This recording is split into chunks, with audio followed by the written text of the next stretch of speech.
Mi hija me dijo que su esposo era un abusivo, así que le compré una casa a él. El esposo de mi hija era el cabrón más abusivo que jamás había conocido, o al menos eso fue lo que ella me dijo durante 2 años seguidos. Cada llamada telefónica, cada visita, Ana tenía nuevas historias sobre la última crueldad de Javier. Cómo controlaba su dinero, cómo les gritaba a los niños, cómo ella se encogía de miedo cuando él se movía demasiado rápido. Pasé meses planeando cómo sacarla de allí. Encontré la casa perfecta a 20 minutos de la mía, 3 recámaras, en una buena colonia.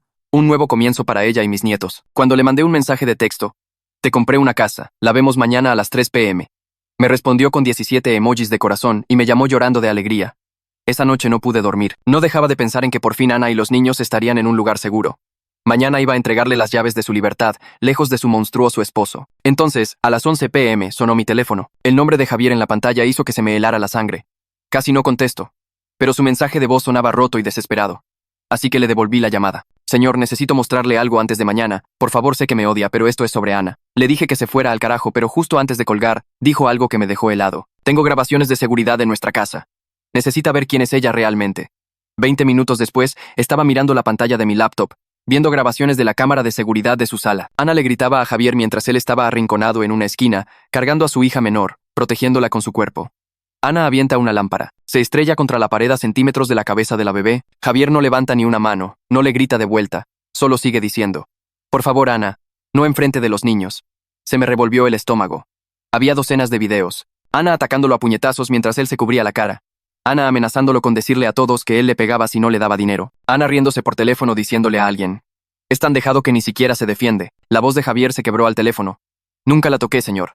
Nunca. Solo quería que supiera la verdad antes de que usted premiara sus mentiras. Pero esa ni siquiera era la peor parte. Javier tenía capturas de pantalla del teléfono de ella, múltiples infidelidades durante el último año. Hombres diferentes, mensajes explícitos. Se veía con ellos mientras le decía a Javier que estaba con su hermana. Un tipo en particular aparecía constantemente, alguien llamado Daniel. Me quedé sentado 1 hora tratando de procesar que mi hija, la mujer a la que estaba a punto de regalarle una casa, era la verdadera abusadora, el monstruo, y me había hecho odiar a un hombre inocente que solo intentaba proteger a sus hijos. A la mañana siguiente hice algo que nunca pensé que haría.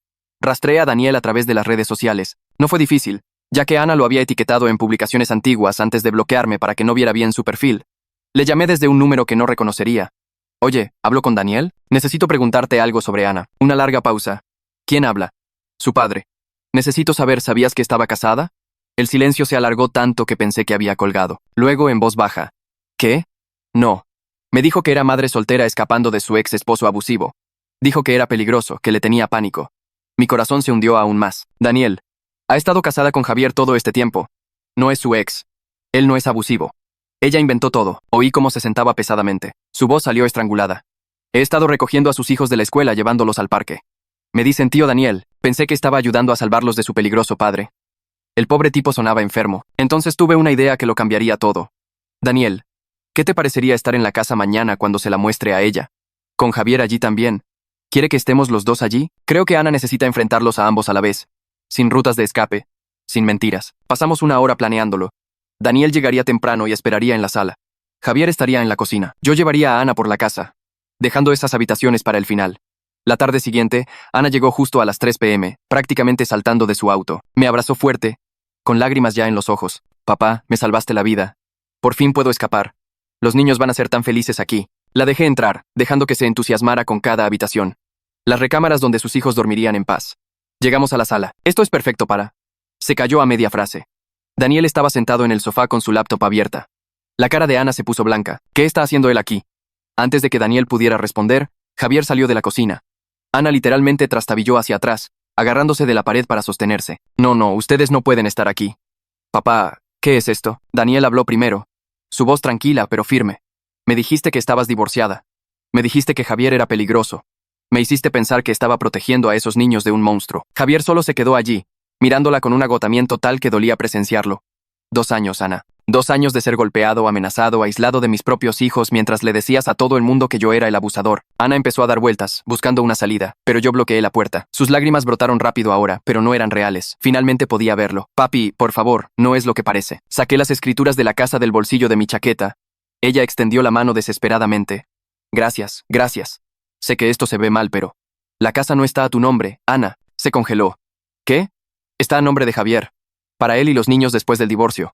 Ella agarró el cuchillo de la cocina. Daniel se movió más rápido de lo que pensé posible, lanzándose a través de la habitación y agarrando la muñeca de Ana antes de que pudiera lanzar el cuchillo contra alguien. Él giró con fuerza y ella gritó. Un sonido de pura rabia mezclado con dolor, y el cuchillo cayó ruidosamente al piso de mosaico. Javier inmediatamente se puso delante de ambos niños, protegiéndolos con todo su cuerpo mientras yo pateaba el cuchillo con fuerza hacia la puerta principal, enviándolo a deslizarse por el piso de madera hasta que golpeó la pared. Ana cayó de rodillas, sollozando, pero estas lágrimas se veían diferentes a cada actuación manipuladora que había presenciado durante 2 años. Eran las lágrimas de alguien cuyo mundo falso entero acababa de hacerse añicos frente a todos. Su rostro se descompuso de una manera que nunca antes había visto, crudo, desesperado y real. Daniel mantuvo su mano en el brazo de ella, sin soltarla, mientras ella temblaba y lloraba en el suelo. Los niños estaban apretados contra las piernas de Javier, la niña escondiendo su rostro mientras el niño miraba a su madre con ojos grandes y asustados. Mis manos temblaban tanto que casi se me cae el teléfono al sacarlo del bolsillo, pero de alguna manera mi voz salió firme cuando la operadora contestó. Les dije que mi hija acababa de amenazar a gente con un arma y que necesitábamos a la policía de inmediato. Les di la dirección. Confirmé que todos estaban a salvo por el momento. Los sollozos de Ana se convirtieron en gritos incluso antes de que colgara, gritando que todos planeamos esto juntos, que le tendimos una emboscada, que ella es la verdadera víctima aquí y que todos somos unos mentirosos. Su voz se volvía más fuerte y frenética con cada acusación, escupiendo mientras se revolvía contra el agarre de Daniel. Él la sostuvo firmemente del brazo mientras Javier se agachaba con ambos niños, susurrándoles algo que no pude oír por encima de los gritos de Ana. El niño también estaba llorando ahora.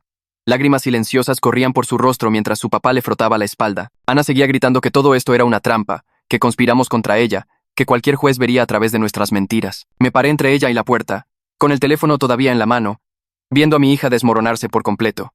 La policía llegó en 6 minutos, aunque pareció 1 hora. 2 oficiales entraron por la puerta principal que había dejado abierta y el mayor, cuya placa decía López, tomó el control de inmediato con calma autoridad. Ana cambió de táctica en el segundo en que vio el uniforme. Sus gritos se cortaron como si alguien hubiera apagado un interruptor.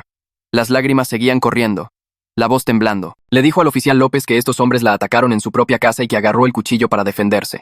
La vi actuar, reconociendo cada gesto y tono de 2 años de creer sus mentiras. El labio tembloroso, los ojos grandes y asustados, la forma en que su voz se quebraba en ciertas palabras.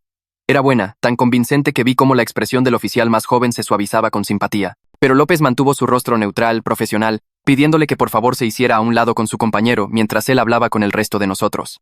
Las protestas de Ana comenzaron de nuevo, más fuertes y desesperadas, insistiendo en que lo tenían todo mal, rogándoles que escucharan su versión. Javier se acercó en silencio a López, sacando su teléfono del bolsillo con manos que temblaban ligeramente. Explicó que traía grabaciones de seguridad específicamente en caso de que Ana se pusiera violenta, que tenía meses de evidencia documentando su comportamiento. El oficial tomó el teléfono y comenzó a mirar, su compañero manteniendo a Ana separada al otro lado de la habitación. Vi cómo cambiaba la cara de López mientras revisaba los videos. Su mandíbula se tensaba. Sus ojos se entrecerraban. Vio un clip tras otro, Ana arrojando cosas, Ana gritando, Ana golpeando a Javier mientras él protegía a los niños. La máscara profesional se resquebrajó ligeramente, su expresión cambiando de neutral a una sombría comprensión. Ana vio que estaba mirando y sus protestas se hicieron más fuertes, más frenéticas, exigiendo saber qué mentiras le estaba mostrando Javier, insistiendo en que los videos eran falsos o editados o sacados de contexto. Estaba entrando en pánico ahora. Realmente en pánico. Porque su manipulación habitual no estaba funcionando con este oficial que seguía viendo evidencia de exactamente quién era ella realmente. López preguntó si alguien resultó herido durante el incidente y Daniel levantó su brazo izquierdo, mostrando un corte fino a lo largo de su antebrazo. La sangre se había secado en una línea oscura donde el golpe inicial de Ana lo rozó antes de que él le agarrara la muñeca. El oficial llamó a una ambulancia para que lo revisara. Luego comenzó a tomar declaraciones de cada uno de nosotros por separado. Daniel fue primero, explicando cómo agarró la muñeca de ella y la giró hasta que soltó el cuchillo. Luego yo, describiendo lo que presencié y por qué estábamos todos aquí en primer lugar. Javier dio su declaración mientras sostenía a ambos niños, su voz baja pero firme, mientras explicaba los años de abuso y por qué documentó todo. Ana exigió un abogado en el segundo en que López se le acercó, negándose a decir nada más, lo cual fue probablemente la decisión más inteligente que había tomado en todo el día. Su rostro se había vuelto frío ahora, calculador.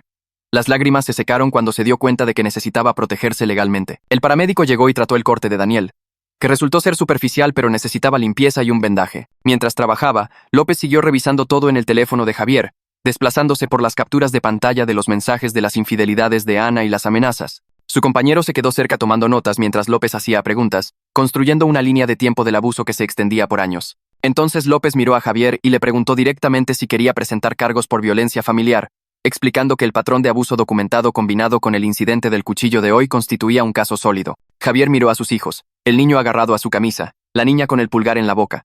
Estuvo en silencio por un largo momento, y pude ver cómo sopesaba su amor por sus hijos contra años de miedo y dolor. Finalmente dijo que sí, tan bajo que apenas lo oí, que quería que estuvieran a salvo de la violencia de su madre.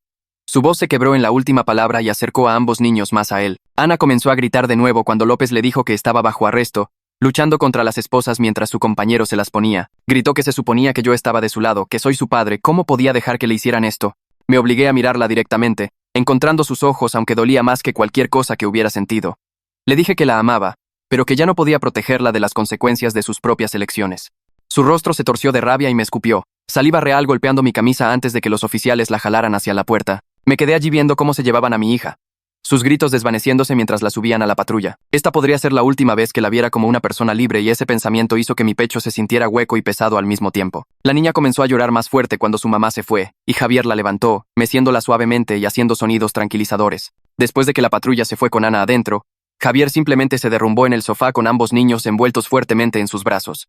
Los tres temblaban como si hubieran estado conteniendo todo y finalmente lo dejaran salir, el trauma liberándose ahora que el peligro inmediato había pasado. Me senté pesadamente en una silla frente a ellos, sintiendo de repente cada uno de mis 62 años en mis huesos. Mis manos aún temblaban ligeramente y mi corazón latía demasiado rápido.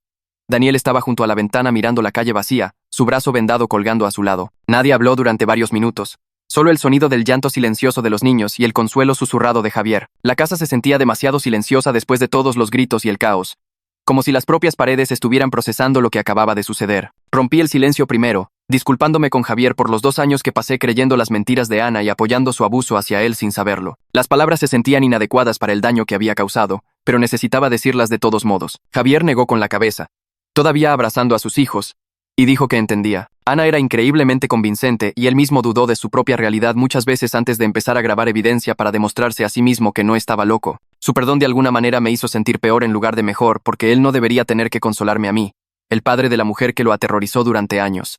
Se suponía que yo debía proteger a la gente y en cambio me había convertido en otra arma que Ana usaba contra él. El niño me miró con los ojos rojos e intenté sonreírle tranquilizadoramente, pero no estoy seguro de que funcionara. Daniel finalmente habló desde su lugar junto a la ventana, su voz saliendo hueca y distante. Preguntó cuánto tiempo estuvo Ana realmente casada y viviendo con Javier, como si necesitara entender el alcance total de las mentiras.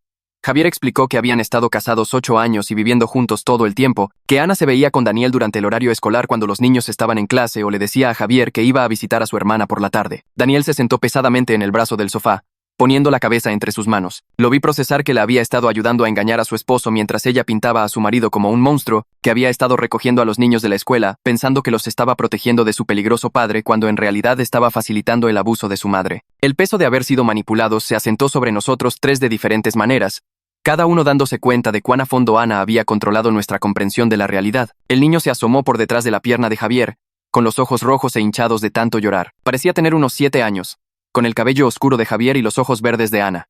Estudió mi rostro por un largo momento antes de hablar con una voz tan baja que casi no lo oí. ¿Tú eres el abuelo del que mami siempre habla? Sentí que algo se rompía dentro de mi pecho. Me arrodillé a su nivel, haciéndome pequeño y no amenazante. Sí, soy tu abuelo. Siento tanto no haber sabido de ti y de tu hermana hasta hoy. El labio inferior del niño tembló. ¿Vas a lastimar a mi papi como lo hace mami?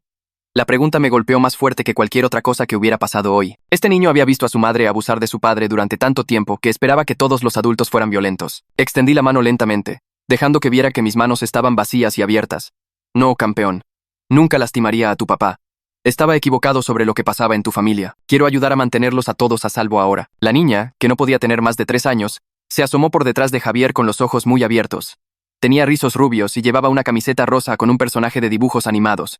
Se acabaron los gritos, su vocecita hizo que se me apretara la garganta. Javier abrazó a ambos niños y besó la cabecita de la niña. Sí, mi amor. Se acabaron los gritos. ¿Y adivinen qué? El abuelo nos va a ayudar a traer nuestras cosas a esta casa. Este es nuestro nuevo hogar ahora. El niño miró alrededor de la sala como si la viera por primera vez. Vamos a vivir aquí. ¿Sin mami? El rostro de Javier mostraba tanto dolor y alivio mezclados. Por ahora, sí. Solo nosotros. Daniel se levantó del sofá, con el brazo vendado colgando a su lado. Parecía completamente perdido, como si alguien le hubiera quitado el suelo bajo los pies. Debería irme. Necesito procesar todo esto. Caminó hacia la puerta sin mirarnos a ninguno. Lo seguí afuera para asegurarme de que estaba bien para conducir. Se sentó en su auto por un minuto con la cabeza en el volante antes de arrancar el motor y alejarse. Cuando volví a entrar, Javier les estaba explicando a los niños que necesitaban ir por su ropa y juguetes a la casa vieja. El niño preguntó si mami estaría allí. Javier le prometió que no. Durante las siguientes 2 horas, Javier y yo hicimos 6 viajes entre la casa vieja y la nueva. Trabajamos en silencio la mayor parte del tiempo, ambos tratando de asimilar todo lo que había sucedido. La casa vieja se sentía mal de alguna manera, como un lugar donde sucedían cosas malas. Pude ver marcas en las paredes donde se habían arrojado cosas, una abolladura en el gabinete de la cocina exactamente a la altura de un puño. Javier empacó primero las habitaciones de los niños, doblando cuidadosamente su ropa y envolviendo sus juguetes en periódico. Yo cargaba cajas escaleras abajo y las subía a mi camioneta. Una vecina salió mientras cargábamos el tercer viaje. Era una mujer mayor con el cabello gris recogido en un moño. Miró a Javier y luego a mí. ¿Ana de verdad se fue? ¿La policía se la llevó? Javier asintió. El rostro de la mujer mostró alivio. Gracias a Dios. Le he estado diciendo por meses que testificaría si alguna vez la denunciaba. La vi golpearlo a través de la ventana de mi cocina más veces de las que puedo contar. Me miró. Usted debe ser el padre de Ana. Me alegra que finalmente sepa la verdad. No pude encontrar palabras para responder. Ella le dio una palmada en el brazo a Javier y volvió a entrar. Los niños se quedaron con ella durante nuestros viajes y pude oírlos reír a través de su ventana en un momento dado. Me hizo sentir un poco mejor saber que tenían al menos a un adulto seguro en su vida antes de hoy. Mientras cargábamos las últimas cajas en la camioneta, Javier se detuvo y se giró hacia mí. Su voz salió baja y densa. Gracias por creerme. Por poner la casa a mi nombre. Estaba aterrado de que me descartara como hacen todos los demás. Se secó los ojos con el dorso de la mano. Nadie lo toma en serio cuando un hombre dice que su esposa le pega. Había aceptado que tal vez nunca escaparía, solo intentaba mantener a los niños a salvo hasta que tuvieran la edad suficiente para contárselo a alguien ellos mismos. Sentí que la vergüenza me quemaba por dentro. Lamento que haya sido necesaria una evidencia en video para que viera la verdad. Debería haber cuestionado sus historias. Debería haber hablado contigo directamente. Javier negó con la cabeza. Ana es increíblemente convincente. No te culpes. Yo mismo dudaba de mi propia realidad a veces antes de empezar a grabar todo. Regresamos a la nueva casa en silencio. Ayudé a Javier a armar las camas para los niños y a desempacar lo básico que necesitarían para esa noche. El niño, cuyo nombre supe que era Miguel, quería su lamparita de noche enchufada junto a su cama. La niña, Sofía, insistió en que su conejo de peluche tenía que dormir en su almohada. Para cuando todo estuvo lo suficientemente listo para que durmieran, eran casi las 8 de la noche. Abracé a ambos niños para despedirme y prometí que volvería pronto. Javier me acompañó a mi camioneta. Gracias por todo. Conduje a casa en una nube. Mi cerebro no podía procesar lo que había pasado. Mi hija estaba en la cárcel. Mi yerno era en realidad una víctima. Tenía nietos que no sabía que existían. La casa que compré para salvar a Ana en realidad salvó a Javier y a los niños. Cuando entré a mi cochera, revisé mi teléfono. 17 llamadas perdidas de la madre de Ana, mi ex esposa. Llevábamos 15 años divorciados, pero seguíamos en contacto por Ana. Debía haberse enterado del arresto. No estaba listo para hablar con ella. Querría que pagara la fianza de Ana. Pondría excusas por el comportamiento de Ana como siempre lo hacía. Ya no podía hacer eso. Me senté en mi camioneta durante 20 minutos antes de entrar. Mi casa se sentía vacía y silenciosa. Hice café aunque era tarde. Necesitaba algo que hacer con mis manos. Alrededor de la medianoche, no pude soportar más el silencio. Llamé a mi hermano Raúl. Contestó al segundo timbrazo, su voz ronca por el sueño. ¿Sabes qué hora es? Le conté todo. Los 2 años de mentiras, las grabaciones de seguridad, Daniel, la confrontación, el cuchillo, el arresto de Ana, los niños, todo salió de mí en un largo torrente. Raúl no me interrumpió ni una vez. Cuando terminé, hubo un largo silencio. Luego dijo que vendría mañana. No debería estar solo en este momento. Le di las gracias y colgué. No dormí nada esa noche. A la mañana siguiente, Raúl apareció a las 9 con su esposa, Julieta. Ella es terapeuta familiar e inmediatamente entendió por lo que estaba pasando. Nos sentamos en la mesa de mi cocina y me explicó que Ana probablemente tiene un trastorno de personalidad grave. Habló sobre las personas que se ven a sí mismas como víctimas incluso cuando están lastimando a otros. Yo seguía diciendo que debería haber visto las señales. Julieta puso su mano sobre la mía y me dijo con firmeza que los manipuladores hábiles engañan a todo el mundo. Incluso los profesionales capacitados caen. Dijo que yo también era una víctima. Ese pensamiento no se me había ocurrido. Mi teléfono sonó mientras hablábamos. La madre de Ana. Casi no contestó, pero Julieta asintió. Respondí. Mi ex esposa empezó a gritar antes de que pudiera decir hola. ¿Cómo podía abandonar a nuestra hija? ¿Cómo podía ponerme del lado de ese esposo manipulador? Traté de explicarle sobre la evidencia, pero no quiso escuchar. Insistió en que Javier debió haber falsificado todo. Que yo era un tonto por creerle. Exigió que pagara la fianza de Ana de inmediato. Le dije que no. Que ella podía hacerlo si quería, pero que yo no iba a seguir solapando el abuso de Ana. Me llamó desalmado y colgó. Julieta me apretó el hombro. Raúl hizo más café. Esa tarde mi ex esposa pagó la fianza de Ana. Sabía que lo haría. 1 hora después mi teléfono sonó con el número de Ana. Casi no contesto, pero necesitaba oír qué diría. Estaba llorando, rogándome que entendiera su versión, diciendo que todos mentían sobre ella. Le dije que había visto las grabaciones y las capturas de pantalla. Que ahora sabía la verdad. Que necesitaba ayuda profesional seria. Su llanto se detuvo al instante. Su voz se volvió fría y dura. Gritó que para ella yo estaba muerto. Que se aseguraría de que nunca volviera a ver a mis nietos. Que le diría a todo el mundo qué terrible padre era. Luego colgó. Me quedé allí mirando mi teléfono. Esa era mi hija. La niñita que crié. En algún punto del camino se convirtió en alguien que no reconocía. Llamé a Javier para advertirle que Ana estaba libre bajo fianza y podría intentar ir a la casa. Me dio las gracias, pero dijo que ya había solicitado una orden de restricción de emergencia y la custodia temporal. Su abogado tenía todo listo. Llevaba meses preparándose para esta posibilidad, documentando todo, construyendo un caso, solo esperando la oportunidad de escapar. Le dije que lo apoyaría en lo que necesitara. Dijo que eso significaba todo para él y los niños. 2 días después del arresto de Ana, el detective Ramírez llamó a mi celular.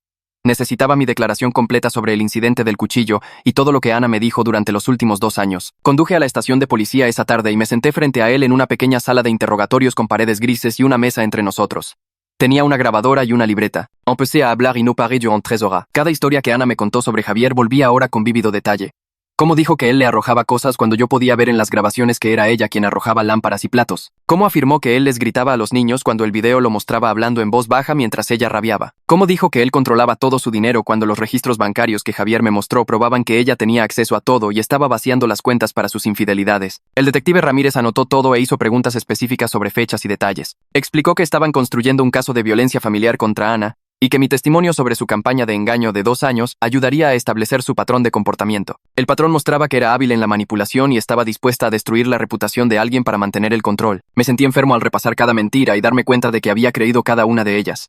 La expresión del detective se mantuvo neutral y profesional, pero pude notar que había visto casos como este antes. Mencionó que las falsas acusaciones de abuso eran más comunes de lo que la gente creía y que destruían la vida de personas inocentes. Cuando terminamos, me agradeció por presentarme, y dijo que mi disposición a testificar contra mi propia hija mostraba un verdadero carácter. Yo no sentí que mostrara carácter. Sentí que mostraba cuán terriblemente les había fallado a Javier y a esos niños durante 2 años. Antes de irme de la estación, el detective Ramírez mencionó algo más. 2 excompañeros de trabajo de Javier se habían presentado con declaraciones sobre haber presenciado el abuso verbal público de Ana hacia él. Ella aparecía en su lugar de trabajo y lo reprendía frente a los clientes. Lo llamaba inútil, estúpido y un padre terrible.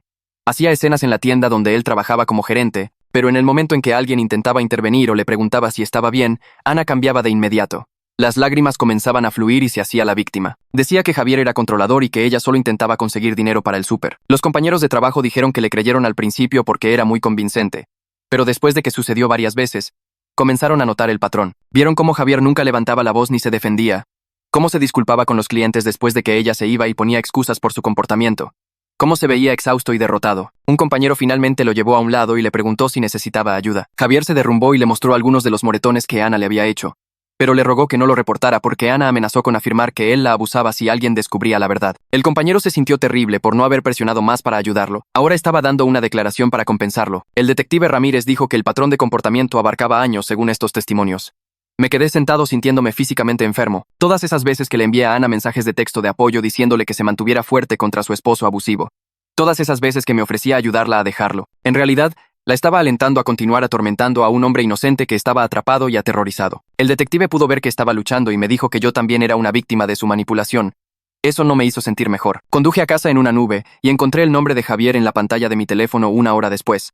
Llamaba para preguntar si estaría dispuesto a asistir a su audiencia de custodia de emergencia como testigo. Su voz sonaba nerviosa pero esperanzada. Explicó que tener al propio padre de Ana testificando sobre su engaño y violencia sería una evidencia poderosa para el juez. Su abogado pensaba que podría marcar la diferencia entre visitas supervisadas y posiblemente custodia compartida. Acepté de inmediato sin siquiera preguntar cuándo era la audiencia. Le dije que era lo menos que podía hacer después de solapar el abuso de Ana durante 2 años. Pude oír el alivio en su voz cuando me dio las gracias. Dijo que su abogado pensaba que tenían un caso sólido para la custodia completa con solo visitas supervisadas. Las grabaciones de seguridad combinadas con el incidente del cuchillo y ahora las declaraciones de testigos de múltiples personas pintaban un cuadro claro. El arresto de Ana y la violación de la orden de restricción añadían peso al argumento de que era peligrosa. Javier mencionó que los niños estaban bien, pero que Miguel seguía preguntando si mami vendría a llevárselos. Le prometí que haría todo lo posible para asegurarme de que esos niños se quedaran a salvo con él. Después de colgar, me senté en mi sofá y miré la pared durante mucho tiempo. La audiencia de custodia tuvo lugar 3 días después en el juzgado familiar. Llegué temprano y me senté en la sala de espera viendo a abogados y familias moverse por los pasillos. Raúl vino conmigo para apoyarme, aunque no iba a testificar. Cuando entramos a la sala del tribunal, vi a Ana sentada en una mesa con su abogado. Se veía más pequeña de alguna manera. Llevaba el cabello recogido y un vestido conservador. Cuando me vio entrar y sentarme del lado de Javier, su rostro pasó por varias expresiones. Sorpresa primero, luego dolor, luego algo frío y duro. El juez entró y todos se pusieron de pie. Era un hombre mayor con cabello gris y lentes para leer. La audiencia comenzó con el abogado de Ana presentando su versión. Pintó a Ana como una madre abnegada que cometió un error en un momento de miedo. Afirmó que las grabaciones de seguridad estaban sacadas de contexto y no mostraban la imagen completa de su relación. Argumentó que Ana amaba a sus hijos y merecía la oportunidad de mantener su relación con ellos. Entonces Ana subió al estrado. La vi actuar para el juez con lágrimas y voz temblorosa. Afirmó que Javier me había manipulado en su contra. Dijo que las grabaciones de seguridad estaban editadas para hacerla quedar mal. Insistió en que solo agarró el cuchillo porque estaba aterrorizada cuando se vio acorralada por 3 hombres en esa casa. Lloró por extrañar a sus bebés y querer ser una buena madre. El juez escuchaba sin expresión. Luego, el abogado de Javier me llamó al estrado. Subí, me senté y puse mi mano sobre la Biblia para jurar decir la verdad. El abogado de Ana intentó objetar mi testimonio, pero el juez lo desestimó. Empecé a hablar sobre los 2 años de mentiras que Ana me dijo. Cada historia sobre el abuso de Javier que ahora sabía que era inventada. Las grabaciones de seguridad que había visto mostrando que Ana era la verdadera abusadora, el incidente del cuchillo donde amenazó a personas, incluido su propio padre. Expliqué cuán hábil era Ana en la manipulación y cuán completamente le había creído hasta que vi pruebas innegables. Hablé de las infidelidades, las mentiras y las amenazas que Javier había soportado. El rostro de Ana pasó por la conmoción primero, cuando se dio cuenta de que realmente estaba testificando en su contra. Luego, traición, como si la hubiera apuñalado por la espalda. Finalmente su expresión se asentó en un odio frío. Sus ojos se clavaron en los míos con pura rabia. Seguí hablando y no aparté la mirada. Cuando terminé, el abogado de Ana trató de desacreditar mi testimonio diciendo que ahora estaba parcializado a favor de Javier. Pero el juez no pareció convencido por ese argumento. El juez pidió revisar las grabaciones de seguridad en su despacho. Todos esperamos en la sala del tribunal durante 30 minutos mientras él veía los videos en una laptop. Cuando regresó, su expresión era sombría. Le otorgó a Javier la custodia completa temporal, permitiéndole a Ana solo visitas supervisadas en un centro de convivencia familiar. Extendió la orden de restricción para incluir la escuela y las actividades de los niños. Ana no podía acercarse a menos de 150 metros de su escuela o de cualquier lugar donde tuvieran actividades regulares. Todas las visitas debían realizarse en la instalación aprobada con un supervisor capacitado presente. El abogado de Ana comenzó a discutir, pero el juez lo interrumpió. Declaró claramente que la evidencia de abuso y el incidente del cuchillo hacían que el contacto no supervisado fuera inseguro para todos los involucrados. El patrón de comportamiento era demasiado preocupante para arriesgar la seguridad de los niños. El rostro de Ana se puso blanco y luego rojo. Empezó a temblar. Ana saltó de su silla y comenzó a gritar. Gritó que todos nos íbamos a arrepentir de esto, que demostraría que Javier era el verdadero abusador y que todos verían la verdad, que yo era el peor padre del mundo por abandonar a mi propia hija. Los guardias de seguridad se movieron hacia ella, pero siguió gritando hasta que su abogado la agarró del brazo e intentó calmarla. El juez golpeó su mazo y advirtió que otro arrebato resultaría en cargos de desacato. Ana finalmente dejó de gritar, pero todo su cuerpo estaba rígido de rabia. Se dio la vuelta y salió furiosa hacia la salida. Me quedé sentado sintiéndome completamente vacío. Mi hija acababa de llamarme el peor padre del mundo en un tribunal abierto. Parte de mí quería correr tras ella e intentar explicarle, pero la parte más grande sabía que no había nada que pudiera decir que la hiciera entender. Estaba de luto por la hija que pensé que conocía, mientras aceptaba la realidad de quién era ella en realidad. Estas dos versiones no podían existir en el mismo espacio. Raúl puso su mano en mi hombro desde el asiento de atrás. Se inclinó hacia adelante y dijo en voz baja: «Hiciste lo correcto». Asentí, pero eso no hizo que doliera menos. Javier parecía aliviado pero exhausto. Su abogado estaba guardando papeles y explicando los siguientes pasos. Yo solo me quedé allí, tratando de procesar lo que había sucedido. Durante la siguiente semana comencé a reunirme con Julieta para sesiones de terapia. Se había ofrecido después de ver cuánto estaba luchando con todo. Nos sentábamos en la oficina de su casa, con sillas cómodas y luz suave. Me ayudó a entender que yo también era una víctima de la manipulación de Ana, que el amor paternal me hacía vulnerable a creer sus historias porque quería proteger a mi hija. Explicó que las personas con trastornos de personalidad como el que probablemente tenía Ana eran increíblemente hábiles para encontrar y explotar las vulnerabilidades emocionales. Sabían exactamente qué decir para que la gente les creyera. Yo seguía diciendo que debería haber sabido que algo andaba mal. Debería haber cuestionado más las historias de Ana. Debería haber hablado con Javier directamente hace años. Debería haber protegido a esos niños antes. Julieta me dijo con delicadeza pero con firmeza que culparme no cambiaría el pasado. Lo importante era que ahora veía la verdad y estaba tomando medidas para apoyar a las víctimas reales. Dijo que el duelo que sentía era real y válido. Estaba de luto por la pérdida de la hija que pensé que tenía. Esa relación se construyó sobre mentiras, pero el amor que sentí era genuino. Procesar esa contradicción iba a llevar tiempo. Algunas sesiones lloraba, otras simplemente me quedaba allí, adormecido. Pero lentamente comencé a aceptar que amar a Ana y hacerla responsable no eran mutuamente excluyentes. 2 semanas después de la audiencia de custodia, mi teléfono vibró con un mensaje de texto de Javier. Me preguntó si me gustaría ir a conocer a los niños adecuadamente ahora que las cosas se habían calmado un poco. Me quedé mirando el mensaje durante mucho tiempo antes de responder que sí. El camino a la casa se sintió más largo de lo que realmente era. Estaba nervioso por enfrentar a Miguel y Sofía después de todo lo que pasó. Me habían visto en la confrontación cuando su madre agarró un cuchillo. Habían estado aterrorizados ese día. No sabía si siquiera querrían verme. Me estacioné en la entrada de la casa que había comprado y caminé hacia la puerta principal. Javier abrió con una sonrisa cansada pero genuina. La casa se veía diferente ahora, con muebles y juguetes de niños esparcidos por todas partes. Se veía habitada y segura. Miguel apareció por el pasillo y se detuvo cuando me vio. Tenía 7 años, cabello oscuro como el de Javier y ojos cautelosos. Me arrodillé a su nivel y le dije hola. Se quedó atrás, cerca de su padre, y no dijo nada al principio. Luego, Sofía vino corriendo de otra habitación.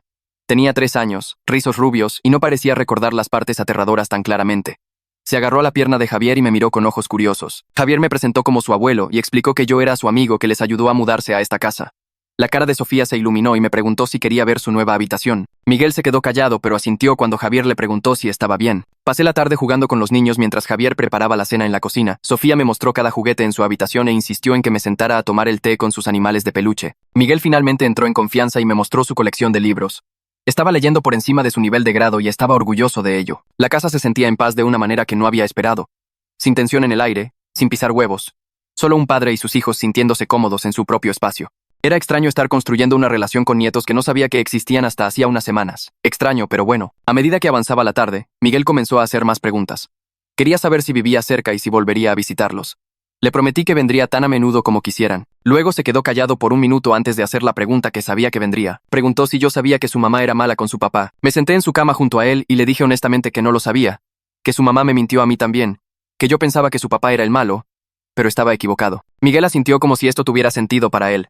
Dijo que su mamá miente mucho. Dijo que les decía que papi era malo, pero papi nunca los lastimó.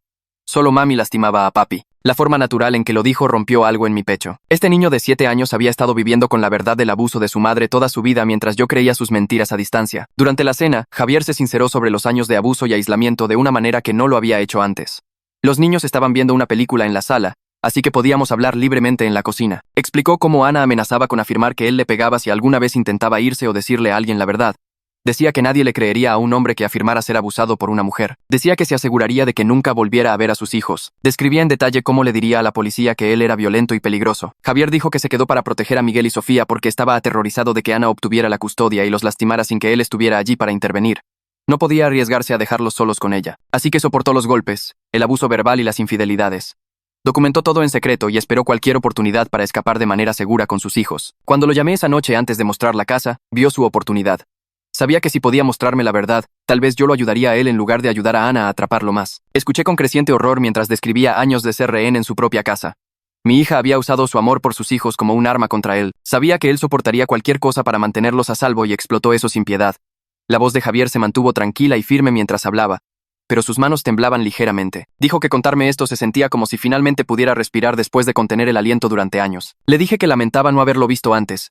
Lamentaba cada mensaje de texto de apoyo que le envié a Ana mientras ella lo atormentaba. Dijo que entendía por qué le creí, que Ana era convincente y yo no tenía motivos para dudar de mi propia hija, pero que ahora podíamos seguir adelante y centrarnos en mantener a los niños seguros y felices. Eso era lo que más importaba. Unos días después, Javier me llamó sonando cansado y preocupado por las visitas supervisadas que comenzaban la semana siguiente. Explicó que Ana podría ver a Miguel y Sofía todos los sábados en un centro de convivencia familiar en el centro, con un supervisor capacitado en la sala todo el tiempo. El supervisor observaría todo y escribiría informes para el tribunal, pero Javier dijo que Ana era muy buena para la manipulación sutil que era difícil de detectar para los extraños. Sabía cómo decir cosas que sonaban inocentes, pero que en realidad estaban diseñadas para hacer que los niños se sintieran culpables o asustados. Admitió que temía tener que dejar a los niños y ver a Ana, aunque fuera brevemente en el estacionamiento, porque probablemente intentaría armar una escena o decir algo para molestarlo frente a los niños. Me ofrecí de inmediato a encargarme de todos los traslados, recogiendo a los niños de su casa y llevándolos a las visitas, y luego trayéndolos de regreso para que Javier no tuviera que lidiar con ningún contacto con Ana en absoluto.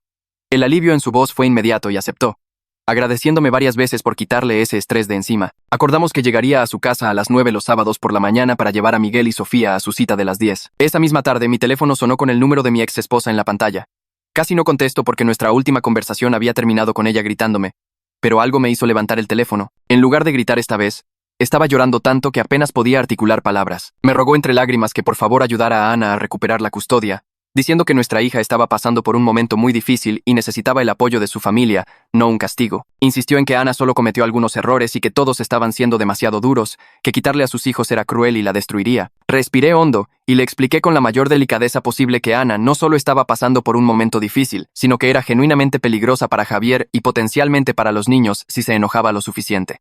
Le dije a mi exesposa que las grabaciones de seguridad no mentían, que había visto con mis propios ojos lo que Ana había hecho durante años, y que solapar su comportamiento fingiendo que no era grave no ayudaría a nadie, especialmente a la propia Ana. El llanto de mi exesposa se convirtió rápidamente en ira y dijo que le había dado la espalda a mi propia hija por un hombre que apenas conocía. Antes de que pudiera responder, Me colgó y me quedé allí mirando mi teléfono, sabiendo que esa conversación probablemente había dañado nuestra relación sin posibilidad de reparación. Ella había elegido creer las mentiras de Ana por encima de la evidencia documentada, y yo no podía hacerle ver la verdad si no quería. El sábado por la mañana llegó demasiado rápido. Llegué a casa de Javier a las 9 en punto y encontré a ambos niños ya vestidos y esperando, aunque Miguel parecía ansioso y Sofía parecía confundida sobre a dónde iban. Javier les dio a ambos largos abrazos y les recordó que se portaran bien, luego los acompañó hasta mi auto. El viaje al centro de convivencia tomó 20 minutos, y Miguel permaneció en silencio todo el tiempo mientras Sofía parloteaba sobre sus juguetes. El edificio era sencillo e institucional, con una sala de espera que tenía muebles desgastados y dibujos de niños pegados a las paredes. Una mujer con una tabla con papeles nos registró y explicó que ella supervisaría la visita.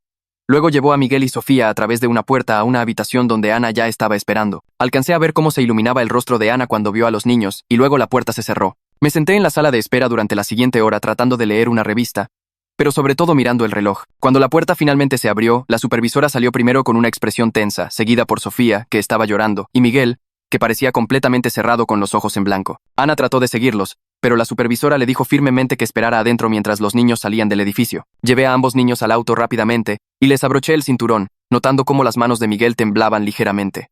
El viaje de regreso fue silencioso, excepto por los sollozos de Sofía. A mitad de camino a casa, Miguel habló en voz baja y preguntó si tenían que seguir viendo a mami. La pregunta me rompió el corazón, pero mantuve la voz firme y le dije que el juez había dicho que sí por ahora, pero que su papi y yo los estábamos manteniendo a salvo y que la supervisora estaba allí para asegurarse de que mami se portara bien. Miguel asintió pero no parecía convencido e hice una nota mental para contarle a Javier lo dura que había sido la visita. 2 días después, el detective Ramírez llamó a mi celular con una actualización sobre el caso de Ana. Explicó que el Ministerio Público había revisado toda la evidencia, incluidas las grabaciones de seguridad, las capturas de pantalla, las declaraciones de testigos y el informe del incidente del cuchillo, y había decidido proceder con cargos formales de violencia familiar contra Ana. La documentación acumulada constituía un caso realmente sólido, especialmente combinado con la evidencia física de ese día en la casa. El detective Ramírez dijo que la fiscalía le estaba ofreciendo a Ana un acuerdo, un procedimiento abreviado, que incluiría clases obligatorias de manejo de la ira, una evaluación psicológica completa y libertad condicional en lugar de tiempo en la cárcel, si se declaraba culpable de cargos reducidos. Pregunté qué pasaría si Ana rechazaba el acuerdo y dijo que irían a juicio, lo que significaría que todos nosotros tendríamos que testificar en el tribunal y posiblemente los niños serían entrevistados por el DIF como parte del proceso. Mencionó que el fiscal confiaba en que podían ganar en el juicio, pero que sería más difícil para todos los involucrados, especialmente para Miguel y Sofía. Le agradecí la actualización y le dije que esperaba que Ana aceptara el acuerdo, aunque tenía el presentimiento de que no lo haría. Efectivamente, Javier me llamó la tarde siguiente sonando estresado y dijo que Ana había rechazado el acuerdo por completo. Insistía en que era inocente y afirmaba que todos habíamos conspirado en su contra, que la evidencia era falsa o estaba sacada de contexto. Al parecer, su abogado le había aconsejado encarecidamente que aceptara el acuerdo, explicándole que ir a juicio era arriesgado y que la evidencia en su contra era sustancial, pero Ana lo había despedido en el acto por no creer en su inocencia. Ya había contratado a un nuevo abogado que prometió luchar duro contra los cargos y demostrar que Javier había manipulado a todos. El abogado de Javier le había advertido que esto significaba que nos dirigíamos a un juicio completo en el que todos tendríamos que testificar bajo juramento y que el DIF probablemente querría entrevistar a Miguel y Sofía sobre su vida hogareña con ambos padres. El estrés en la voz de Javier era claro y le dije que lo superaríamos juntos, que la verdad estaba de nuestro lado y que la evidencia hablaría por sí misma. El martes siguiente, una mujer llamada licenciada Ania Torres del DIF, Desarrollo Integral de la Familia, se presentó en la casa de Javier para hacer una evaluación del hogar y entrevistar a los niños. Yo había ido esa mañana porque Javier me había pedido que estuviera allí para apoyarlo y me alegré de haberlo hecho porque se veía nervioso cuando le abrió la puerta. La Lic. Torres fue profesional pero amable, explicando que necesitaba evaluar el ambiente del hogar y hablar con Miguel y Sofía como parte del caso de custodia en curso. Caminó lentamente por toda la casa tomando notas en su tableta sobre las condiciones de limpieza, las habitaciones de los niños con sus juguetes y libros, el refrigerador surtido, las medidas de seguridad como tapas de enchufes y seguros de gabinetes. Le hizo preguntas a Javier sobre su rutina diaria con los niños, sus arreglos escolares y preescolares, su atención médica y cómo manejaba la disciplina. Javier respondió todo con calma y honestidad, y pude ver cómo la expresión de la Lic. Torres se suavizaba al darse cuenta de que este era un hogar bueno y estable. Luego se sentó en el suelo de la sala con Miguel y Sofía, y pasó casi una hora simplemente jugando con ellos y haciéndoles preguntas amables sobre su vida. Les preguntó sobre sus comidas favoritas, qué les gusta hacer con papi, si se sentían seguros en casa y preguntas cuidadosamente formuladas sobre sus recuerdos de vivir con mami y papi juntos. Miguel fue cauteloso al principio, pero gradualmente se abrió, mientras que Sofía principalmente solo quería mostrarle a la licenciada sus animales de peluche. Lo que más me llamó la atención fue cómo ambos niños se sentían claramente cómodos y seguros hablando de su padre, pero se callaban y se ponían tensos cuando la Lic. Torres les preguntaba amablemente sobre su madre. Después de que los niños salieron a jugar al patio trasero, la Lic.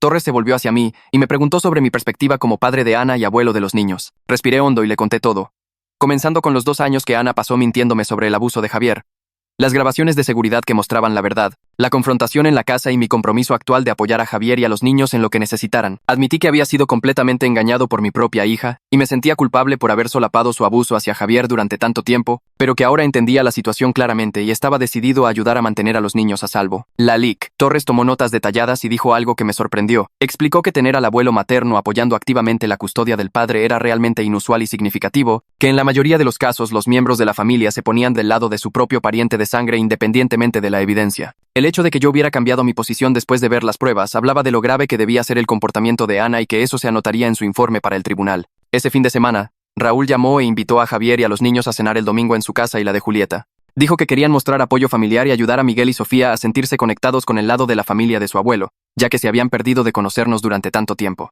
Javier aceptó agradecido y todos fuimos juntos ese domingo por la tarde. La casa de Raúl y Julieta era cálida y acogedora, y claramente se habían preparado para los niños con juegos y actividades listas. Ver a mi hermano y a su esposa recibir a Javier con genuina amabilidad y respeto hizo que se me apretara la garganta porque esto era lo que la familia debería haber estado haciendo todo el tiempo en lugar de creer las mentiras de Ana. Raúl estrechó la mano de Javier firmemente y le dijo que se alegraba de conocerlo finalmente como se debe, y Julieta le dio un cálido abrazo. Miguel fue tímido al principio, pero Raúl lo hizo hablar sobre fútbol y pronto estaban pateando un balón juntos en el patio trasero. Sofía se pegó a Julieta de inmediato, siguiéndola por la cocina y ayudando a revolver los ingredientes para la cena. Durante la comida, Raúl y Julieta le preguntaron a Javier sobre su trabajo y sus intereses, tratándolo como a un valioso miembro de la familia en lugar del monstruo que Ana había pintado. Les preguntaron a los niños sobre la escuela y el preescolar.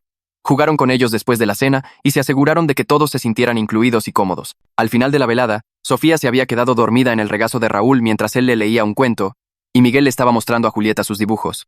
De camino a casa, Javier me agradeció en voz baja por tener una familia que los acogió a él y a los niños tan completamente, y le dije que esto era solo el comienzo de la construcción del sistema de apoyo familiar que siempre debió haber tenido. 3 semanas después, me estaba preparando para dormir alrededor de las 11 de la noche cuando oí cerrarse la puerta de un auto afuera de mi casa. Miré por la ventana y vi a Ana tambaleándose por mi banqueta, claramente borracha por cómo se movía. Mi corazón comenzó a acelerarse cuando llegó a mi puerta principal y comenzó a golpearla, gritando mi nombre y llorando. No abrí la puerta, sino que me quedé detrás de ella y le pregunté qué quería. A través de la madera podía oírla sollozar que necesitaba mi ayuda para recuperar a sus hijos, que lamentaba todo, que nunca quiso lastimar a nadie. Afirmó que Javier la había provocado para que reaccionara mal, que solo había estado estresada y abrumada, y que si tan solo la ayudaba una vez más, todo estaría bien. Sus palabras eran arrastradas y desesperadas, y me sentí dividido entre mi instinto de ayudar a mi hija y mi conocimiento de lo que realmente había hecho. Le dije a través de la puerta cerrada que la amaba pero que no podía ayudarla, que necesitaba aceptar la responsabilidad por sus acciones y obtener ayuda profesional real.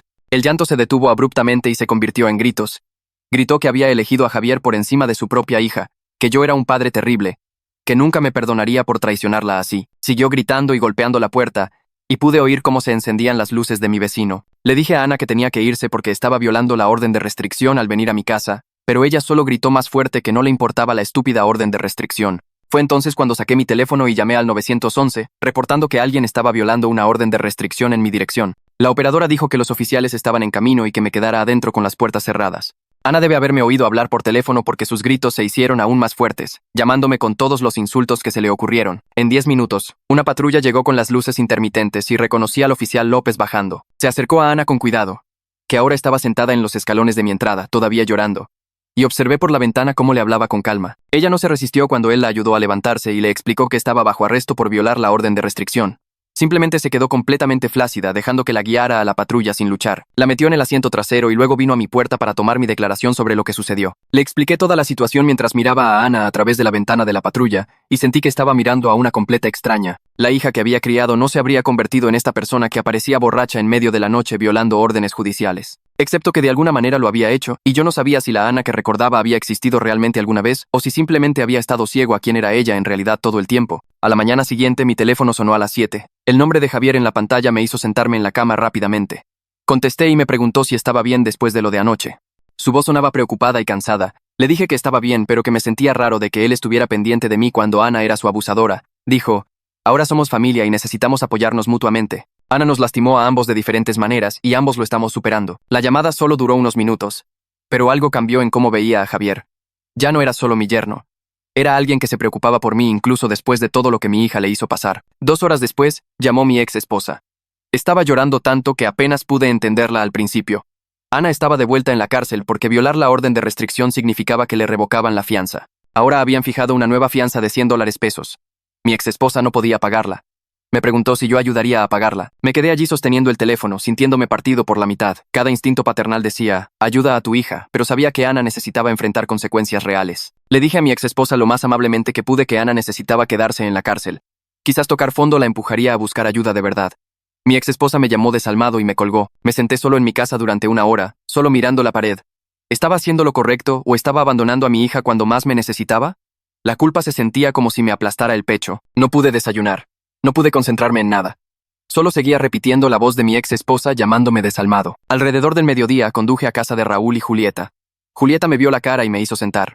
Le conté sobre la situación de la fianza y la llamada de mi ex esposa. Julieta escuchó, y luego dijo algo que cambió cómo veía todo. Explicó que apoyar a Ana no significa protegerla de las consecuencias. El amor real a veces significa dejar que alguien toque fondo para que finalmente busque ayuda. Argumenté que cada instinto paternal dice rescata a tu hijo. Julieta asintió y dijo, sí, pero rescatar a Ana solo le permite lastimar a más personas. ¿Quieres ayudar a Ana o ayudar a las víctimas de Ana? La pregunta me golpeó duro. Pensé en Javier, Miguel y Sofía. La culpa era abrumadora algunos días, pero luego imaginaba a los niños prosperando con su padre en esa casa, seguros, felices y sin andar pisando huevos alrededor de su mamá. Supe que había tomado la decisión correcta, aunque doliera. 3 semanas después de que Ana volviera a la cárcel, su nuevo abogado llamó a Javier. Ana aceptaba el procedimiento abreviado. Haría manejo de la ira, la evaluación psicológica y continuaría con las visitas supervisadas. A cambio, los cargos de violencia familiar se reducirían. El abogado dijo que convenció a Ana de que ir a juicio probablemente significaría peores resultados. Tal vez incluso perder todos los derechos de patria potestad. Javier me llamó justo después y dijo que estaba aliviado de evitar el juicio, pero que sabía que esto era solo el comienzo de un largo proceso legal. La audiencia de declaración de culpabilidad tuvo lugar un miércoles por la mañana. Me senté en la sala del tribunal y vi a Ana ponerse de pie para dar su declaración. Se disculpó ante el tribunal por sus acciones. Dijo que lamentaba haber causado problemas, pero nunca miró a Javier. Nunca se disculpó realmente con él. Enmarcó todo como un conflicto mutuo que se salió de control. Estrés por ser madre. Malentendidos que se hicieron más grandes de lo que debían. El juez escuchó con expresión impasible. Cuando Ana terminó, él dijo, completar todo el tratamiento ordenado por el tribunal es obligatorio, no opcional. Su tono dejó claro que veía a través de su actuación. Los resultados de la evaluación psicológica llegaron 2 semanas después. Leí el informe sentado en la mesa de mi cocina. Ana tiene trastorno límite de la personalidad, TLP, con rasgos narcisistas. El psicólogo explicó su patrón de percibir abandono en todas partes. Su intensa manipulación de las personas a su alrededor. Su completa incapacidad para aceptar la responsabilidad por nada. El informe recomendaba terapia intensiva y posiblemente medicación. Señalaba que, sin tratamiento, era probable que Ana continuara con el patrón de relaciones destructivas. Me quedé sentado sintiendo una mezcla de duelo y alivio. Finalmente tener una explicación para comportamientos que nunca entendí. Todos esos años de caos y drama y preguntándome qué hice mal como padre. Ahora sabía que era un trastorno que necesitaba ayuda profesional. Durante el mes siguiente, Javier y yo nos establecimos en una rutina. Todos los jueves por la noche cuido a Miguel y Sofía para que Javier pueda asistir a su grupo de apoyo para hombres sobrevivientes de violencia doméstica. La primera vez que los niños me llamaron Abue naturalmente, sin que nadie se lo pidiera, casi lloro. Estábamos construyendo relaciones reales basadas en la verdad en lugar de las crisis fabricadas por Ana. Miguel me enseñaba su tarea y me pedía ayuda con las matemáticas. Sofía quería que jugara a las muñecas con ella. Estas tardes se convirtieron en lo más destacado de mi semana. Una oportunidad de ser el abuelo que debería haber sido desde el principio. Las visitas supervisadas de Ana continuaban cada semana. La supervisora presentaba informes después de cada visita. Ana luchaba por centrarse en las necesidades de los niños en lugar de en su propia agenda. Pasaba el tiempo de la visita tratando de que Miguel y Sofía le dieran mensajes a Javier. Les hacía preguntas sobre su vida con papá en lugar de simplemente estar presente con ellos. Miguel comenzó a decir que no quería ir a las visitas. Sofía no parecía entender por qué mami no podía volver a casa. La supervisora anotó todo esto en sus informes. 6 semanas después de la confrontación en la casa, todos fuimos al juzgado familiar. El licenciado Salas era el mediador que manejaba los acuerdos de custodia a largo plazo. El abogado de Ana presionó mucho por visitas no supervisadas. Dijo que Ana había completado su curso de manejo de la ira. Merecía una oportunidad de una eventual custodia compartida. El abogado de Javier abogó por la supervisión continua hasta que Ana completara el tratamiento y mostrara un cambio de comportamiento real. No solo cumplir requisitos, sino una rendición de cuentas real. Tuve que testificar de nuevo. Esta vez sobre los continuos intentos de manipulación de Ana. Su falta de genuina responsabilidad en todo lo que hace. Ana me miraba desde el otro lado de la sala con odio frío en sus ojos. El juez revisó todos los informes de la supervisora y la evaluación psicológica. Se tomó 20 minutos para leer todo mientras todos nos sentábamos en silencio. Luego anunció su decisión. Custodia completa continua para Javier. Visitas supervisadas continuarán por un mínimo de 6 meses. Ana debe completar el manejo de la ira y mostrar un año completo de tratamiento de salud mental estable antes de que se considere cualquier modificación de la custodia. El rostro de Ana quedó completamente en blanco cuando escuchó el plazo. 1 año. no un mes o incluso 6 meses. Un año entero demostrando que cambió antes de que pudiera siquiera pedir visitas sin supervisión. La vi procesar esto y me pregunté si finalmente estaba entendiendo algo. Que sus acciones tienen consecuencias duraderas de las que no puede escapar manipulando. Que llorar, actuar y hacerse la víctima ya no funcionaría. El juez había visto a través de todo y ahora ella tenía que hacer el trabajo de verdad o perder a sus hijos para siempre. Fuera del juzgado, después de que el juez terminó de hablar, Javier me llevó a un lado mientras el abogado de Ana aún guardaba los papeles. Me preguntó si estaría dispuesto a figurar como contacto de emergencia y tutor de respaldo para Miguel y Sofía en caso de que algo le pasara a él. Acepté de inmediato sin siquiera pensarlo.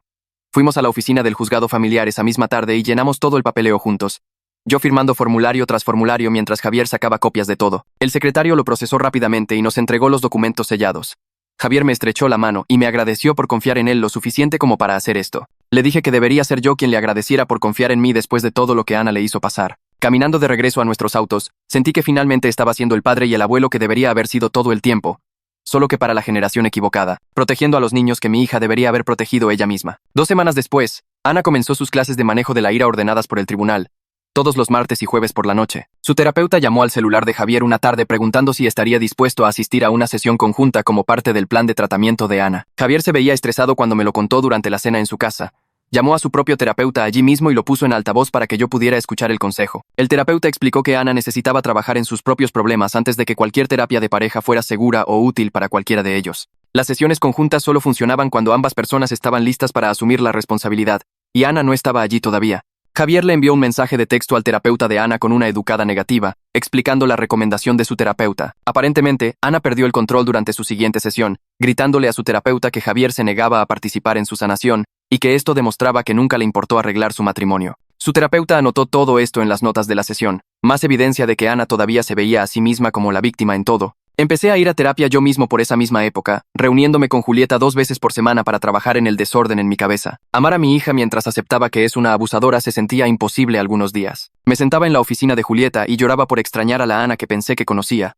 Luego me sentía culpable por estar de luto cuando Javier y los niños eran las verdaderas víctimas. Julieta seguía recordándome que ambas cosas podían ser ciertas a la vez. Podía esperar que Ana obtuviera ayuda y al mismo tiempo proteger a las personas que lastimó.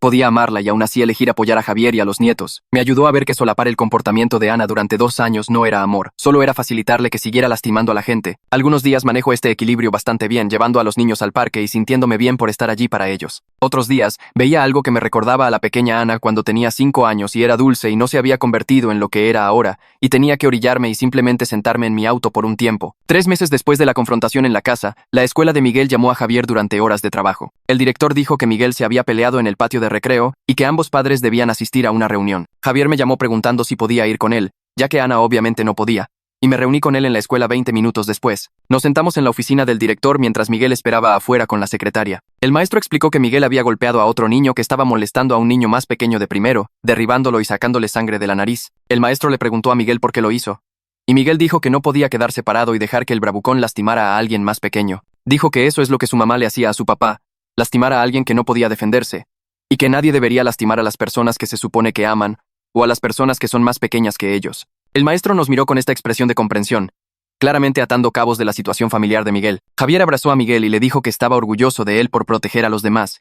Pero vamos a trabajar en usar palabras primero antes que los puños. Miguel fue castigado por pelear, pero el maestro se aseguró de que supiéramos que entendía por qué lo hizo. Ana completó su curso de manejo de la ira 6 semanas después y obtuvo un certificado con su nombre impreso en papel elegante. Su abogado lo presentó ante el tribunal ese mismo día como evidencia de que estaba haciendo un progreso real para ser una mejor madre. El tribunal solicitó la evaluación privada del instructor para acompañar el certificado, y ese informe contaba una historia muy diferente. El instructor señaló que Ana participó mínimamente en las discusiones de clase, culpó a Javier y a otras personas por su ira durante las sesiones, y mostró muy poca comprensión real de sus propios patrones de comportamiento. Completó las horas requeridas y pasó las pruebas básicas, pero el instructor no podía decir honestamente que Ana hubiera internalizado alguna de las lecciones o cambiado su forma de pensar. El juez revisó ambos documentos durante una breve audiencia y anunció que el acuerdo de custodia se mantendría exactamente igual. El rostro de Ana quedó en blanco cuando escuchó esto, probablemente esperando que el certificado por sí solo fuera suficiente para obtener visitas sin supervisión. Sofía comenzó el preescolar ese otoño en una clase con otros 12 niños de su edad. Su maestra llamó a Javier después de la primera semana porque Sofía hizo un dibujo durante la hora de arte familiar que la preocupó. El dibujo mostraba a papi, al abuelo, al tío Raúl y a la tía Julieta, todos tomados de la mano y sonriendo. Pero no había ninguna mami en el dibujo. Javier fue a hablar con la maestra y le explicó la situación de la custodia con cuidado, mostrándole las órdenes judiciales y el calendario de visitas supervisadas. La maestra entendió y dijo que estaría atenta al estado emocional de Sofía. Aparentemente, Sofía le contó a toda la clase durante la hora del círculo que su mami solo podía visitarla en el edificio especial porque tomó malas decisiones y lastimó a la gente. La maestra dijo que era desgarrador escuchar a una niña de 4 años explicar esto de manera tan natural, pero también mostraba que Sofía estaba procesando la realidad de su situación familiar de una manera saludable. Sabía que no era seguro estar cerca de su mamá sin supervisión y no estaba confundida acerca de por qué las cosas eran como eran. Daniel me llamó de la nada un sábado por la mañana, preguntando si podíamos vernos para tomar un café. No había hablado con él desde el día en la casa cuando Ana agarró el cuchillo. Nos encontramos en un lugar en el centro, y nos sentamos en un reservado de esquina donde nadie nos oiría. Daniel parecía haber envejecido 5 años en los últimos meses, con ojeras oscuras bajo los ojos y sus manos temblando ligeramente alrededor de su taza de café. Me dijo que había estado en terapia 2 veces por semana tratando de procesar su papel en el abuso de Ana hacia Javier, aunque no supiera la verdad en ese momento. Se disculpó por ser parte de lastimar a mi yerno y pude oír cuánta culpa cargaba. Le dije que él también era una víctima, que Ana nos manipuló a ambos con las mismas mentiras sobre que Javier era peligroso. Pasamos 1 hora hablando sobre cuán hábil era Ana para construir realidades falsas, haciéndonos creer a ambos que éramos héroes salvándola, cuando en realidad solo la estábamos ayudando a lastimar a la gente. Daniel preguntó si creía que Ana cambiaría realmente alguna vez, y le dije honestamente que no lo sabía, pero que no iba a esperar para averiguarlo. La terapeuta de Ana presentó un informe de progreso al tribunal 4 meses después de iniciado el tratamiento. El informe decía que Ana estaba comenzando a reconocer que sus acciones lastimaron a la gente, lo que sonaba positivo al principio, pero la terapeuta también señaló que Ana todavía luchaba por asumir la plena responsabilidad,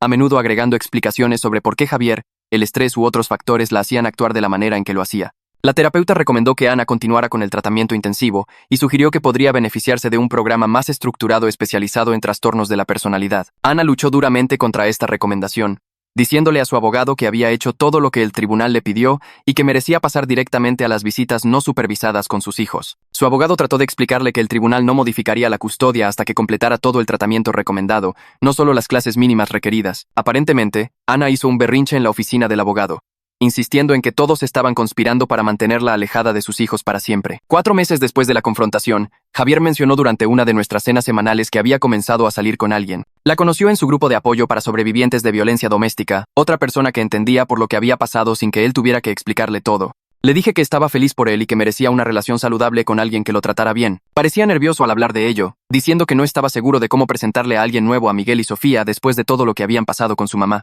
Pero también sonaba esperanzado de una manera que no le había oído antes, como si tal vez finalmente estuviera creyendo que podía tener una vida normal. Le dije que se lo tomara con calma con los niños, pero que merecían ver a su papá en una relación donde las personas fueran amables entre sí, que sería bueno para ellos aprender cómo era realmente el amor saludable. Ana se enteró de la nueva relación de Javier 2 semanas después y perdió por completo el control durante la visita supervisada. El informe de la supervisora dijo que Ana pasó los primeros 15 minutos llorándole a Miguel y Sofía que papi la había reemplazado y ya no amaba a su familia. Les preguntó si habían conocido a la nueva mujer y si papi la quería más de lo que quería a mami. Sofía comenzó a llorar porque Ana estaba llorando, y Miguel se quedó callado y no respondió ninguna pregunta. La supervisora tuvo que redirigir a Ana 4 veces para que se concentrara en jugar con los niños en lugar de hablar de Javier. Cuando Ana no paró, la supervisora terminó la visita 30 minutos antes y sacó a los niños a donde yo estaba esperando en el estacionamiento. Presentó un informe detallado sobre cómo Ana usaba a los niños para obtener apoyo emocional de maneras que eran completamente incorrectas para sus edades. Este comportamiento retrasó cualquier progreso que Ana hubiera hecho hacia las visitas no supervisadas, y su abogado la llamó esa noche advirtiéndole que manipular a los niños solo perjudicaría su caso y podría resultar en la pérdida total de las visitas si seguía así. El terapeuta de Miguel llamó a Javier con una actualización unas 3 semanas después de ese incidente, y Javier compartió la noticia conmigo durante la cena en su casa. El terapeuta dijo que a Miguel le estaba yendo muy bien procesando todo lo que había visto a su mamá hacerle a su papá a lo largo de los años. Que tener un hogar estable con su padre y saber que su abuelo y su familia extendida los apoyaban hacía una gran diferencia en su sanación. Sofía era demasiado pequeña para la terapia formal, pero la terapeuta notó durante las sesiones familiares que parecía mucho más relajada y apegada a Javier ahora, riendo más y teniendo menos pesadillas. Ambos niños preguntaban cada vez menos por su madre, y la terapeuta señaló que parecían más tranquilos y felices durante las semanas en que las visitas ocurrían con menos frecuencia. Javier pareció aliviado al oír esto, pero también triste sabiendo que sus hijos estaban mejor con menos contacto con su propia madre. 6 meses después de la confrontación en la casa, todos volvimos al tribunal para una revisión del progreso de Ana. El juez leyó informes de múltiples supervisores y terapeutas, y su rostro se puso más serio con cada página. Dijo que Ana había terminado los programas requeridos de manejo de la ira y terapia básica, pero que cada supervisor informaba preocupaciones sobre su falta de comprensión real de lo que había hecho mal. El terapeuta escribió que Ana seguía tratando de manipularlos durante las sesiones, culpando a todos los demás por sus problemas e insistiendo en que ella era la verdadera víctima. Un informe decía que Ana no mostraba una visión genuina de sus patrones de comportamiento, y continuaba tratando de controlar situaciones incluso en entornos supervisados. El juez miró a Ana y dijo que extendería las visitas supervisadas por otros 6 meses y le ordenaba unirse a un programa de terapia más intensivo, específicamente para trastornos de la personalidad. El rostro de Ana se endureció cuando escuchó esto, su mandíbula se apretó con fuerza y sus manos agarraron la mesa frente a ella. Me senté detrás de Javier y vi la rabia en sus ojos que apenas contenía, la misma mirada que había visto justo antes de que agarrara ese cuchillo 6 meses atrás. El juez agregó que cualquier intento de manipulación adicional o violaciones resultarían en la pérdida total de las visitas. Y Ana solo lo miró con esa expresión fría y enojada. 2 semanas después de esa audiencia, Ana llamó y pidió reunirse conmigo a solas en un café cerca de su apartamento. Casi dije que no. Pero una parte de mí esperaba que tal vez finalmente estuviera lista para asumir la responsabilidad real por lo que había hecho. Conduje hasta el café y la encontré sentada en el rincón trasero, luciendo cansada y mayor que sus 32 años. Durante 1 hora me habló, insistiendo en que todos estaban trabajando juntos en su contra. Dijo que Javier me había envenenado la mente y me había puesto en su contra, que él había manipulado a los terapeutas y supervisores para que escribieran malos informes sobre ella. Ana afirmó que los videos estaban editados para hacerla ver peor, que el sistema judicial estaba sesgado contra las madres, que incluso su propio terapeuta no entendía que su diagnóstico estaba equivocado. Siguió y siguió sobre lo injusto que era todo, cómo ella era la que sufría, cómo nadie podía ver que Javier era en realidad el problema, y que ella solo había estado reaccionando a su abuso. Me senté allí escuchándola torcer la realidad en algo irreconocible y sentí que una profunda tristeza se instalaba en mi pecho. Mi hija tal vez nunca sería capaz de mirarse a sí misma con honestidad, tal vez nunca sería capaz del tipo de autorreflexión necesaria para cambiar realmente. La mujer sentada frente a mí tejiendo teorías de conspiración no era la niñita que había criado. O tal vez sí lo era. Y yo nunca quise verlo. Cuando finalmente dejó de hablar y me miró esperando apoyo, le dije en voz baja que la amaba, pero que no podía estar de acuerdo con nada de lo que acababa de decir. Me llamó traidor y se fue. A pesar de lo dolorosa que fue esa reunión con Ana, encontré una alegría real en mi relación con Javier y los niños durante esos mismos meses. Empezamos a tener cenas dominicales cada semana, ya sea en su casa o en la mía, y pude ver a Miguel y Sofía crecer y sanar en pequeñas formas cada vez que los veía. Fui a los partidos de fútbol de Miguel los sábados por la mañana y grité cuando metió goles. Fui a la presentación de preescolar de Sofía donde cantó canciones sobre formas y colores. Estaba construyendo la relación de abuelo que me había perdido durante años mientras creía las mentiras de Ana sobre que Javier me alejaba de los niños. Javier mencionó un domingo que los niños hablaban de mí todo el tiempo durante la semana, preguntando cuándo volverían a ver al abue y contándole historias sobre cosas que habíamos hecho juntos. Sofía hizo otro dibujo familiar en el preescolar y lo trajo a casa para mostrármelo, y este me tenía a mí de pie junto a papi con ambos niños entre nosotros, todos sonriendo. Tuve que ir al baño un minuto porque se me llenaron los ojos de lágrimas al ver ese dibujo. Por esa misma época, Raúl llamó con noticias que me sorprendieron pero me hicieron increíblemente feliz. Él y Julieta se mudaban más cerca de nosotros, quizás a 20 minutos de distancia en lugar de 3 horas. A Julieta le habían ofrecido un puesto en una mejor clínica con más recursos y un salario más alto, y Raúl podía hacer su trabajo de consultoría desde cualquier lugar, ya que todo era remoto de todos modos. Dijeron que querían estar cerca para ayudar a apoyar a Javier, a los niños y a mí a través de todo lo que aún sucedía con Ana y el sistema judicial. Raúl admitió por teléfono que parte de la razón era que se habían encariñado mucho con Miguel y Sofía en los últimos meses y querían ser el tipo de tíos que realmente estuvieran presentes en la vida de los niños. Me sentí agradecido de una manera que me apretó la garganta, sabiendo que mi hermano y su esposa estaban eligiendo apoyar a las víctimas en lugar de solapar a la abusadora solo porque era familia de sangre. Tantas familias se habrían cerrado alrededor de Ana, insistiendo en que todos necesitábamos perdonar y olvidar. Pero Raúl y Julieta vieron la verdad y se pusieron del lado de las personas que necesitaban protección. 8 meses después de la confrontación en la casa, Javier y los niños estaban completamente instalados y mejor de lo que los había visto en cualquiera de las fotos antiguas de su matrimonio. La casa que había comprado pensando que salvaría a mi hija, en realidad había salvado a mi yerno y a mis nietos, les había dado un lugar seguro para construir una vida real. Las calificaciones de Miguel en la escuela eran excelentes. Su maestro enviaba a casa informes de progreso que mostraban que estaba leyendo por encima del nivel de su grado y participando activamente en clase. Sofía estaba feliz y sociable en el preescolar, haciendo amigos fácilmente y llegando a casa cada día emocionada de contarle a su papá lo que había aprendido. El propio Javier se veía más saludable y relajado. La tensión y el miedo constantes habían desaparecido de sus hombros y rostro. Había ganado algo de peso de buena manera. Ya no estaba tan delgado y con aspecto agotado. Me agradecía regularmente por creerle y apoyarlos a través de todo, y cada vez le decía que era lo menos que podía hacer después de solapar el abuso de Ana durante 2 años creyendo sus mentiras. Ana seguía yendo a sus visitas supervisadas cada semana, pero la emoción de los niños por ver a su madre había disminuido significativamente a medida que se sentían más seguros en su vida con Javier. Miguel comenzó a preguntarle a su papá si tendría que seguir yendo cuando fuera mayor, diciendo que las visitas lo hacían sentir raro e incómodo. Javier le explicó amablemente que, por ahora, sí. El juez decía que tenía que ir, pero que a medida que creciera, sus sentimientos y preferencias importarían más para el tribunal. Sofía todavía iba sin quejarse, pero ya no hablaba mucho de mami entre visitas.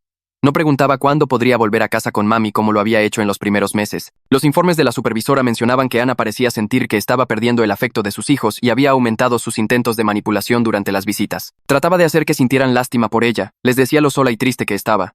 Les preguntaba si papi estaba siendo malo o si extrañaban vivir con mami, pero estos intentos solo alejaban más a los niños. Los hacían más callados y retraídos durante las visitas hasta que la supervisora tenía que redirigir a Ana para que simplemente jugara con ellos normalmente. Mirando hacia atrás a todo lo que sucedió en esos 8 meses, aprendí que el amor a veces significa aceptar verdades dolorosas sobre las personas que nos importan y elegir proteger a sus víctimas incluso cuando nos rompe el corazón. Perdí a mi hija de una manera real. Perdí la relación que teníamos y la persona que pensé que era.